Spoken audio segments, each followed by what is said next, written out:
നമസ്കാരം. ഭാരതത്തിന്റെ 80ാമത് സ്വാതന്ത്ര്യ ദിനാഘോഷങ്ങളുടെ നിറവിൽ രാജ്യത്തെ നവതലമുറയുടെ ആശങ്കകളും പ്രതിഷേധങ്ങളും തിരിച്ചറിഞ്ഞ് യുവശക്തിക്ക് മുൻഗണന നൽകുന്ന വലിയ പ്രഖ്യാപനങ്ങളുമായി പ്രധാനമന്ത്രി നരേന്ദ്രമോദി.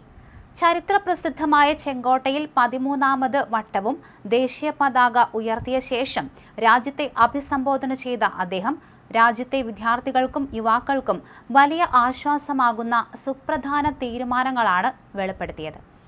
വന്ദേ മാതരം ഗീതത്തിന്റെ 150ാം വാർഷിക വേളയിൽ ചെങ്കോട്ടയുടെ തട്ടകത്തിൽ ചരിത്രത്തിലാദ്യമായി വന്ദേ മാതരം മുഴങ്ങിക്കേട്ട അന്തരീക്ഷത്തിലാണ് പ്രധാനമന്ത്രിയുടെ പ്രസംഗം നടന്നത്. മത്സര പരീക്ഷകൾക്ക് തയ്യാറെടുക്കുന്ന രാജ്യത്തെ കോടിക്കണക്കിന് വിദ്യാർത്ഥികൾക്കായി രാജ്യവ്യാപകമായി സൗജന്യ ഓൺലൈൻ പരിശീലന സൗകര്യം കേന്ദ്ര സർക്കാർ ഏർപ്പെടുത്തുമെന്ന് പ്രധാനമന്ത്രി പ്രസംഗത്തിൽ പറഞ്ഞു. സ്വകാര്യ പരിശീലന കേന്ദ്രങ്ങൾ ഈടാക്കുന്ന ഭീമമായ ഫീസും പരീക്ഷാ ക്രമക്കേടുകൾക്കെതിരെയുള്ള വിദ്യാർത്ഥി പ്രതിഷേധങ്ങളും പരീക്ഷാ സമ്മർദ്ദങ്ങളും ഗൗരവത്തോടെ കണ്ടാണ് ഈ തീരുമാനം. സാധാരണക്കാർക്കും ഇടത്തരക്കാർക്കും സാമ്പത്തിക ബാധ്യത ഒഴിവാക്കി സ്വന്തം വീടുകളിൽ ഇരുന്നു തന്നെ മികച്ച പഠനം ഉറപ്പാക്കാൻ ഇത് സഹായിക്കും. ആധുനിക സാങ്കേതിക വിദ്യയിൽ ഭാരതത്തെ ആഗോള കേന്ദ്രമാക്കി മാറ്റുന്നതിനായി രാജ്യത്തെ 1 കോടി യുവാക്കൾക്ക് കൃത്രിമ ബുദ്ധി, സെമി കണ്ടക്ടർ മേഖലകളിൽ സൗജന്യ നൈപുണ്യ പരിശീലനവും തൊഴിലവസരങ്ങളും ഉറപ്പാക്കും. പുതിയ കാലഘട്ടത്തെ നവതലമുറ നയിക്കണമെന്നും ഡേറ്റാ കേന്ദ്രങ്ങളുടെയും യന്ത്രമനുഷ്യ സാങ്കേതിക വിദ്യയുടെയും യുഗത്തിൽ ഇന്ത്യയെ ലോകത്തിന്റെ മുന്നണിയിൽ എത്തിക്കുകയാണ് ലക്ഷ്യമെന്നും അദ്ദേഹം വ്യക്തമാക്കി. 2047ഓടെ ഇന്ത്യയെ പൂർണ്ണ വികസിത രാഷ്ട്രമാക്കി മാറ്റാനുള്ള ദൗത്യത്തിൽ രാജ്യത്തെ പുതിയ തലമുറയാണ് മുൻനിരയിലുള്ളതെന്ന് പ്രധാനമന്ത്രി പറഞ്ഞു. 12 വർഷം മുൻപ് ലോക സാമ്പത്തിക രംഗത്ത് ഏറ്റവും ദുർബലമായ 5 രാജ്യങ്ങളുടെ പട്ടികയിലായിരുന്ന ഇന്ത്യ ഇന്ന് ഏറ്റവും വേഗത്തിൽ വളരുന്ന പ്രധാന സമ്പദ് വ്യവസ്ഥയായി മാറിയത് ജനങ്ങളുടെ അചഞ്ചലമായ നിർണയത്തിന് തെളിവാണെന്ന് അദ്ദേഹം ഓർമ്മിപ്പിച്ചു. ഇന്ത്യയുടെ വരുംകാല വികസനത്തിന്റെ കരുത്തായി 7 മേഖലകളെ ഏകോപിപ്പിക്കുന്ന സ്വപ്നധാര എന്ന പുതിയ നയരേഖയും പ്രധാനമന്ത്രി മുന്നോട്ട് വച്ചു.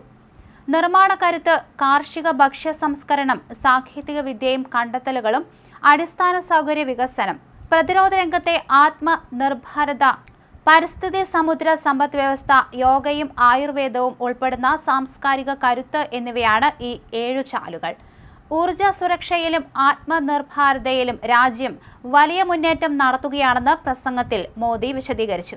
2047ഓടെ 100 ജിഗാവാട്ട് ആണവോർജ ഉൽപാദനം ലക്ഷ്യമിടുന്നതിനൊപ്പം ഈ ദശകത്തിൽ തന്നെ 5 പുതിയ ആണവ നിലയങ്ങൾ സ്ഥാപിക്കും.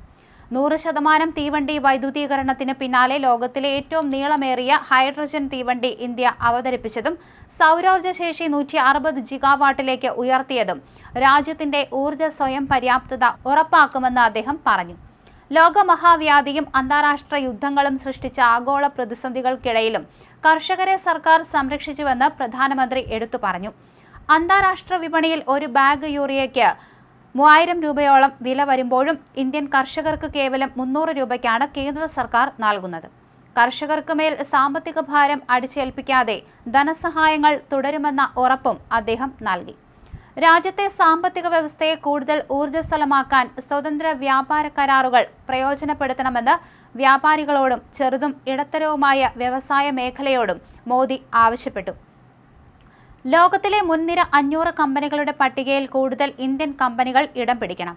ഒളിമ്പിക്സ് ഉൾപ്പെടെയുള്ള ആഗോള കായിക വേദികളിൽ ഇന്ത്യൻ യുവാക്കൾക്ക് കൂടുതൽ തിളങ്ങാൻ 5 മുതൽ 15 വയസ്സുവരെയുള്ള കുട്ടികൾക്കായി കായിക പ്രതിഭാ തിരച്ചിലും സുരക്ഷ ശക്തമാക്കാൻ ആധുനിക സിവിൽ ഡിഫൻസ് ശൃംഖലയും നടപ്പിലാക്കും.